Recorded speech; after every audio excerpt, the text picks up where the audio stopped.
Hello there, I'm Michael Menduno with OzTek TV, and I'm here with Kirk, who's the founder of Performance Freediving International. You could say that Kirk has written the book on freediving to a large degree. His company is the second oldest in the world, a freediving training agency. We've just come from a really incredible talk that Kirk gave on technical freediving. I'm sure people saw that title and went, technical freediving, what is that?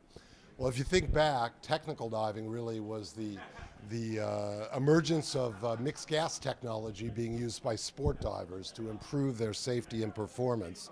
And now freedivers are the next community that are looking to these tools to do just that. So I thought maybe you could give a short synopsis of what technical freediving is about from your perspective and how it came about.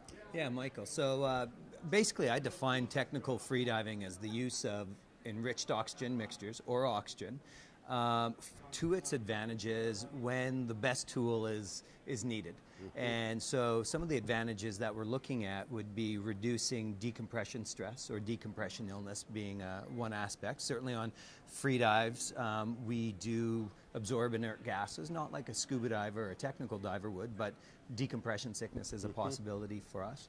The workload that we go through on a free dive, lactic acid buildup, just the breath hold, the CO2 increase. There's a lot of waste products at the end of a dive. So we use oxygen as a way to flush that out and to help recover from the dive that we might be doing. And the other thing is we do have surface intervals. So just like a scuba diver or technical diver has surface intervals to avoid decompression illness issues, we have that same aspect. So by utilizing enriched oxygen mixtures, we are able to decrease that surface interval time, which functionally means that over a day of diving, free diving, we can get more dives in. Yeah, more dives in, less exhaustion. That's a big thing. So recovery and avoiding any decompression illness issues. So just to clarify, in case you're wondering, what, mixed gas, breath? I thought these people held their breath.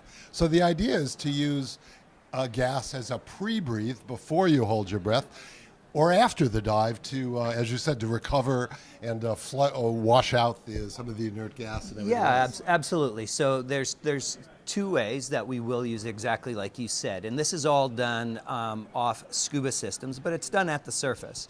And so I might, before a dive, breathe on a certain mixture that's going to be appropriate for the depth I'm going to from a partial pressure point of view, and utilize that for the advantages that I'm going to get. That can help me with longer bottom times as well, although the mixture might limit the depth at which I can go to. The other aspect we'll use will be right after a dive, going on to high mixtures, 80 to 100%, and where I'm using that to recover. So in one way, I'm coming up from a dive and I'm going on to a high mixture to recover and flush out gases.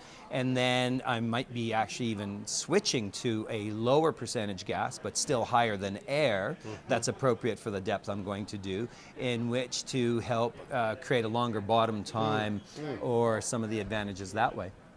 So it's still obviously still in its infancy. I know PFI you have a course now in technical freediving. Yeah. How do you see this developing and going forward? Well, I guess, the aspect is who is going to use technical freediving. So I've been involved in a lot of movie projects. I just finished training cast and crew on the Avatar sequels. So, definitely there's an aspect in the movie industry that it can be utilized.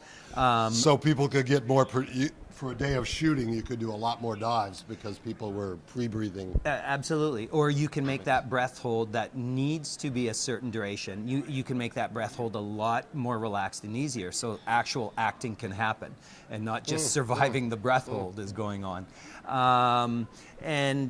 So there's been documentaries that I've shot or some in-water shooting that I've done before where we've used it that way. I know several spear fishermen who they'll actually tow a tank with them because if they do too much dives, they can get decompression illness like symptoms. So, sometimes it's the right tool for the job. For us, when we run our Deja Blue competition and training camp, our safety freedivers are doing hundreds of dives in a day, and we'll do this, 5 days a week for 3 weeks. We're getting thousands of dives in as the team. and it's on a very quick interval because the next athlete comes right around. And so we will use the appropriate mixture, not only to combat decompression stress and illness and exhaustion and fatigue and all that, but also in our back pocket, if we needed to, we've got that extra oxygen to allow us to stay down there longer, deal with the situation. And when we're the working diver in that that aspect, you notice a difference right away. I mean, a week into a 3-week competition like that, we'd be dragging our butts, you know, by week one, waiting for that day off. And yet, when we utilize technical freediving procedures, we're nice and fresh the next day.